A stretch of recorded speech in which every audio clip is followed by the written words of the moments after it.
حامدا ومصليا اما بعد فاعوذ باللہ من الشیطان الرجیم بسم اللہ الرحمن الرحیم۔ معزز ناظرین کرام، آپ سانس کی بیماریاں، دمہ اور ٹی بی کا علاج شہد کے ساتھ کیسے کر سکتے ہیں، یہ ساری باتیں آج کی اس ویڈیو میں ہم آپ کو بتائیں گے۔ آپ دیکھ رہے ہیں اپنا یوٹیوب چینل السیرت دواخانہ اور میں آپ سے مخاطب ہوں حکیم میاں محمد عثمان اتاری۔ اس سے پہلے کہ آج کا ٹاپک جو ہے اس کا ہم آغاز کریں تو میں آپ سے چھوٹی سی گزارش کروں گا کہ اللہ کی رضا حاصل کرنے کے لیے درود پاک کی فضیلت سن لیں۔ اللہ کے آخری نبی حضور خاتم النبیین صلی اللہ تعالیٰ علیہ وآلہ وصحبہ وبارک وسلم نے ارشاد فرمایا کہ جس نے مجھ پر ایک مرتبہ درود پاک پڑھا، اللہ پاک اس پر اپنی 10 رحمتیں نازل فرماتا ہے۔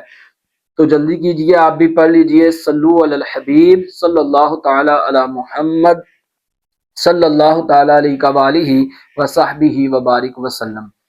معزز ناظرین کرام و سامعین کرام، شہد جو ہے یہ اللہ تبارک و تعالیٰ کی ایک بہت ہی عظیم نعمت ہے۔ اللہ رب العالمین نے قرآن کریم میں شہد کے متعلق یہ ارشاد فرمایا ہے۔ اللہ پاک فرماتا ہے فیہ شفاء للناس، اللہ پاک فرماتا ہے شہد ایسی چیز ہے جس میں تمہارے لیے ہم نے شفا رکھی ہے۔ اور شہد کی مکھی جو ہے اس پر اللہ تبارک و تعالیٰ نے قرآن مقدس میں ایک سورہ نازل فرمائی ہے جس کا نام ہے سورہ النحل۔ اور حضور نبی کریم رؤوف الرحیم صلی اللہ علیہ وسلم کا کنز الاموال شریف میں فرمان جو ہے موجود ہے۔ حضرت عبداللہ بن مسعود رضی اللہ تعالیٰ عنہ آپ راوی ہیں، میرے آقا کریم علیہ الصلوۃ والسلام نے ارشاد فرمایا تمہارے لیے شفا کے 2 مظہر ہیں، فرمایا ایک قرآن اور دوسرا شہد ہے، فرمایا تم جس کو بھی اپناؤ گے تم شفا پا جاؤ گے۔ آپ شہد سے علاج کرو گے تو اللہ پاک شفا دے دے گا، اگر آپ جو ہے قرآن سے اپنی بیماریوں کا علاج کرو گے تو انشاءاللہ تبارک و تعالی آپ جو ہے اس سے بھی شفا پا جائیں گے، کیونکہ قرآن کے متعلق اللہ پاک فرماتا ہے وَنُنَزِّلُ مِنَ الْقُرْآنِ مَا هُوَ شِفَاءٌ وَرَحْمَةٌ لِّلْمُؤْمِنِينَ۔ معزز ناظرین کرام، آج کا ہمارا ٹاپک ہے یہ جو سانس کی بیماریاں ہوتی ہیں جس میں جو ہے دمہ آ جاتا ہے، ٹی بی آ جاتی ہے، کھانسی آ جاتی ہے، گلے کے امراض آ جاتے ہیں، تو ان ساری چیزوں کا علاج آپ شہد کے ساتھ جو ہے وہ کیسے کریں گے۔ معزز ناظرین کرام و سامعین کرام، شہد کا شربت جو ہے یہ ایسی بیماریوں میں اکسیر اعظم کا درجہ جو ہے وہ رکھتا ہے، یعنی گرم پانی میں آپ شہد کے 2-3 چمچ آپ ڈال کے شہد کا شربت بناتے ہیں تو اس کو آپ جب پیتے ہیں تو یہ آپ کے لیے اکسیر اعظم کا درجہ جو ہے یہ رکھتا ہے۔ اگر آپ کو گلے کے امراض ہیں، پھیپھڑوں کا مسئلہ ہے، گلے میں سوزش ہو جاتی ہے، تو آپ جو ہے شہد کا شربت استعمال کریں تو انشاءاللہ تبارک و تعالی اللہ پاک آپ کو شفا عطا فرمائے گا۔ یعنی ایسا ہوتا ہے کہ اگر آپ کو کھانسی ہے، گلے کی سوزش ہے، تو یہ گلے سے لے کے پھیپھڑوں تک، یہاں تک کہ پھیپھڑوں کے آخری کونے تک یہ شہد کا شربت جو ہے یہ اثر کرتا ہے۔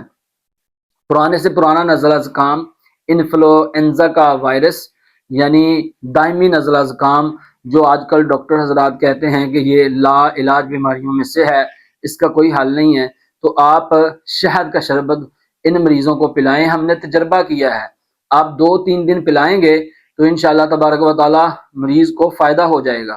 یہ انفلوئنزا جو ہے یہ ایسی بیماری ہے کہ اس کے ساتھ مریض جو ہے وہ کمزور ہونا شروع ہو جاتا ہے، اس کی قوت مدافعت میں کمی آ جاتی ہے۔ تو قوت مدافعت کو بحال کرنے کے لیے جب ہم نے مریضوں کو شہد کا شربت دوا کے ساتھ استعمال کروایا تو ان کو بہت زیادہ اس میں فائدہ ہوا۔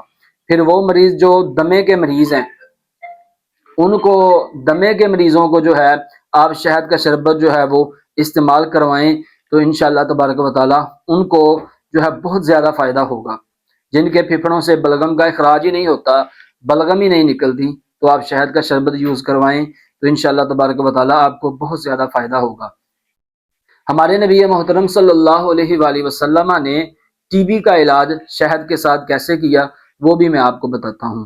ہمارے نبی محترم صلی اللہ علیہ وآلہ وسلم نے جب آپ کے پاس کوئی ٹی بی کا مریض آیا تو میرے آقا کریم علیہ الصلوۃ والسلام نے یہ ارشاد فرمایا کہ زیتون کے تیل میں قسط ڈال کر استعمال کرواؤ۔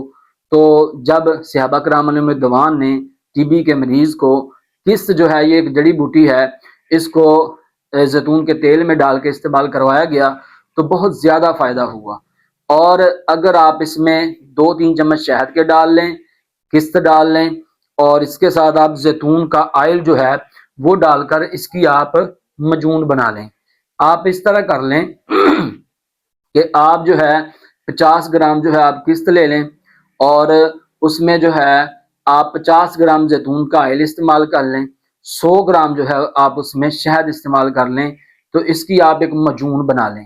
اور یہ مجون جو ہے صبح نہار جو ہے آپ اس کو 1 چمچ جو ہے مریض کو استعمال کروائیں، اور شام کو عصر کے وقت آپ مریض کو 1 چمچ جو ہے اس مجون کا استعمال کروائیں، تو انشاءاللہ تبارک و تعالی ٹی بی کا مرض جو ہے وہ جڑ سے ختم ہو جائے گا۔ امید ہے آج کا ویڈیو آپ کو بہت ہی اچھا لگا ہوگا۔ کمنٹ سیکشن میں اپنے اچھے فیڈ بیک کا اظہار ضرور کیجیے گا۔ اپنا بہت سارا خیال رکھیے گا، اپنی دعاؤں میں یاد رکھیے گا۔ انشاءاللہ پھر ملیں گے نیکسٹ ویڈیو میں، تب تک کے لیے میں آپ سے اجازت چاہتا ہوں۔ اللہ حافظ۔